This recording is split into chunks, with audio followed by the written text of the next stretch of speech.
Hi friends, welcome back to my channel. అందరు ఎలా ఉన్నారు? మేమైతే చాలా బాగున్నామండి.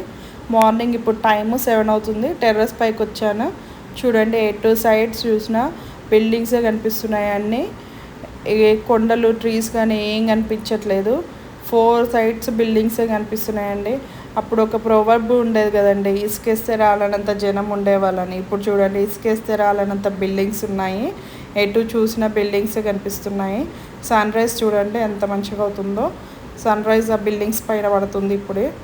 చూడండి, ఏ సైడ్ చూసినా బిల్డింగ్సే కనిపిస్తున్నాయి. అయితే మార్నింగ్ ఎందుకు టెర్రస్ పైకి వచ్చానంటే, ఈరోజు వడియాలు పెడుతున్నానండి. వడియాలు అయితే ఎలా పెడతానో చూడండి.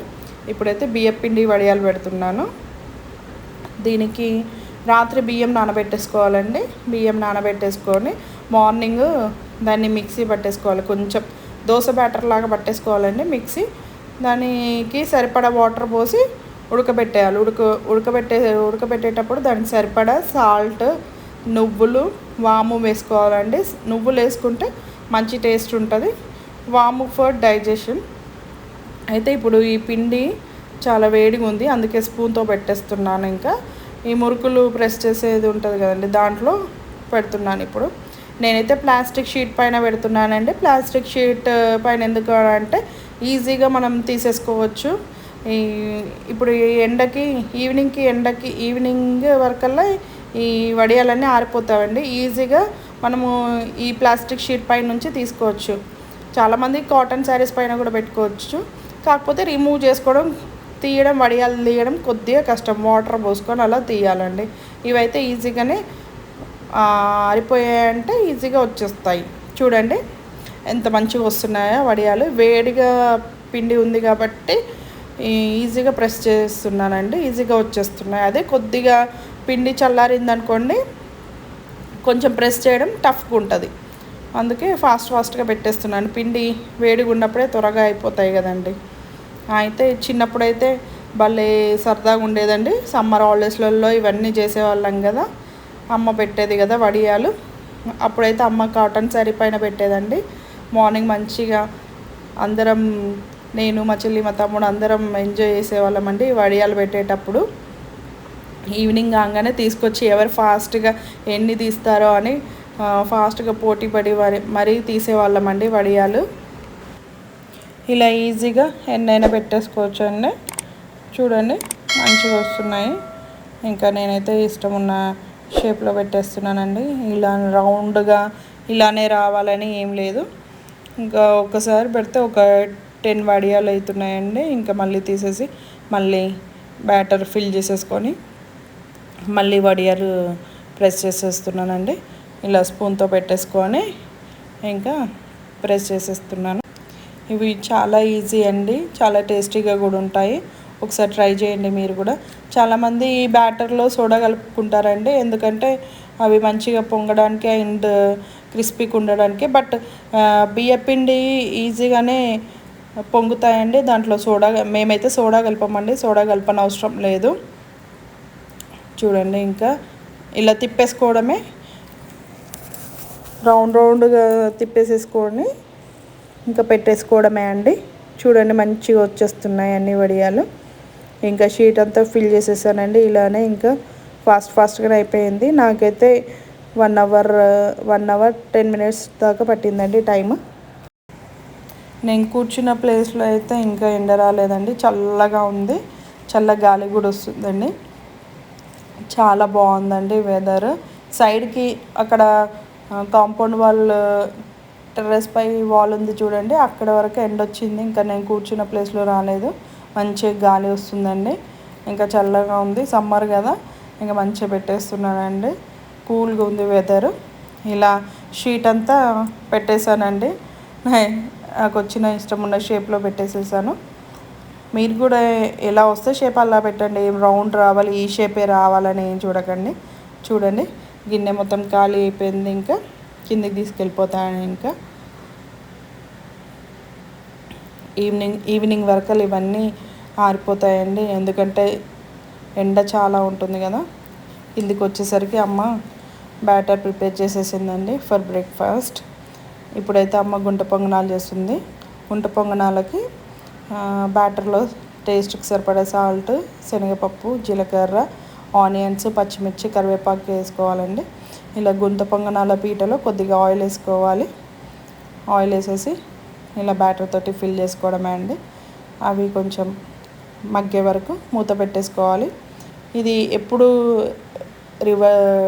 టర్న్ చేసుకోవాలి అంటే పైన బ్యాటర్ పచ్చిగా ఉన్నప్పుడు టర్న్ చేయొద్దండి, అంటే ఇంకా ఉడకలేదు అని.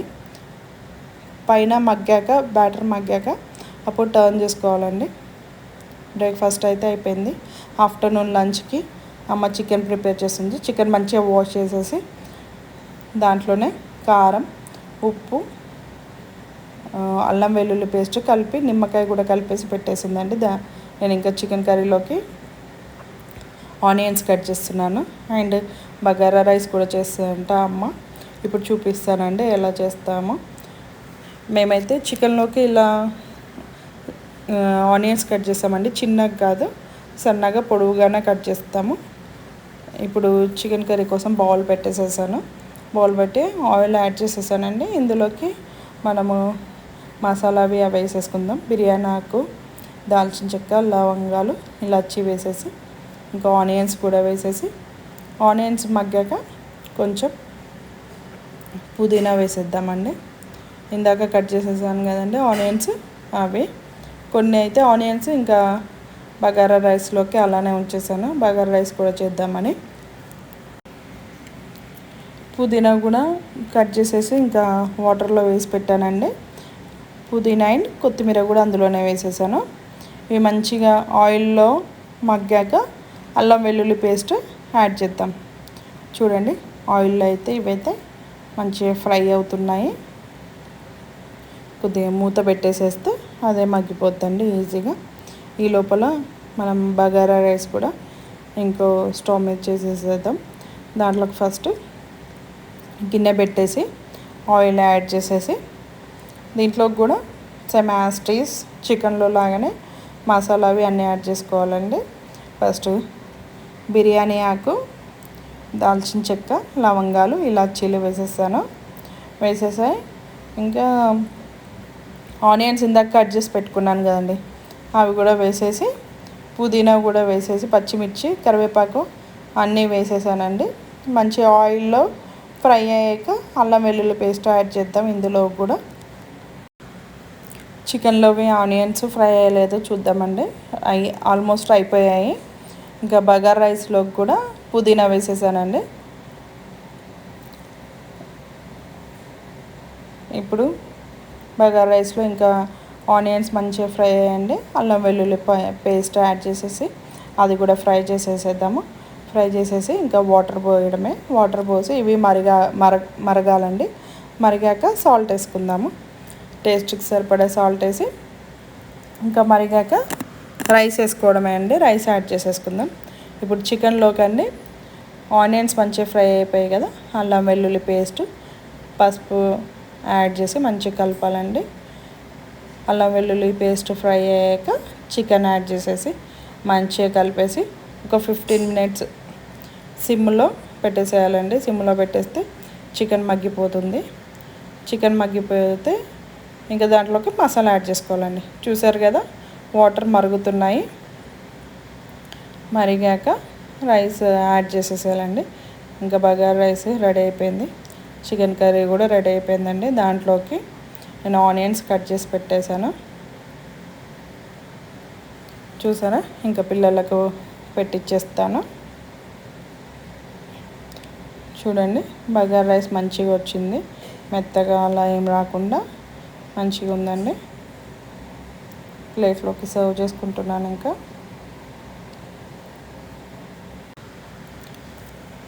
బగారా రైస్ అయితే బాగుందండి. చికెన్ కర్రీ చూద్దాం ఇప్పుడు. చూడండి చికెన్ కర్రీ కూడా మంచిగా కనిపిస్తుంది కదా కలర్ఫుల్గా. టేస్ట్ కూడా చూసానండి బాగుంది. టేస్ట్ కూడా బాగుంది. మంచిగా ఇలా చికెన్ గ్రేవీ తోటి బాగుంటుందండి. ఇంకా గ్రేవీ థిక్ కావాలంటే ఈ వాటర్ అంతా ఎవాపరేట్ అయ్యేంత వరకు మనం ఉడికించుకోవచ్చండి. ఇంకా ఆనియన్స్ కట్ చేశాను కదా అవైతే పెట్టేసుకున్నానండి. చూడండి ప్లేట్ అయితే కలర్ఫుల్గా ఉంది. మా పిల్లలకు తినిపిస్తాను అంటే వాళ్ళే తింటాను అంటున్నారు. హేమాష్ చూడండి చిన్న హ్యాండ్ తోటి సింగిల్ రైస్ తింటున్నాడండి. చికెన్ తినమంటే స్పైసీగా ఉందంట, తినట్లేరు, ఓన్లీ రైసే తింటున్నారు. స్పైసీగా ఉందంటున్నారు. చిన్నపిల్లలకు కారం అవుద్ది కదండి చికెన్. ఇంకా నేనైతే ఆ పీసెస్ వాటర్లో కడిగేసి పెడతానండి వాళ్ళకైతే. ఇంకా చికెన్ తినట్లేరని పీసెస్ వాటర్లో కడిగేసి ఒక ప్లేట్లో బగారా రైస్ పెట్టి ఆ పీసెస్ అన్నీ చిన్న పీసెస్ చేసి వాళ్ళకి కలిపి ఇచ్చేసానండి. ఇంకా ఈ ప్లేట్లో అయితే నేను తినేస్తాను. బాగుందని చెప్తున్నారు పిల్లలు. చూడండి ఓన్లీ రైసే తింటున్నారు. చూడండి కర్రీ తినమని చెప్తుంటే తినట్లేరు. ఇప్పుడు ఇంకా స్పైసీ లేదు, ఇంకా తినేస్తున్నారండి. ఈ రైస్ అయితే నేను తింటున్నాను. ఓకే అండి, ఈరోజుకి ఇంతే అండి. Bye. Please subscribe my channel, like, share అండి.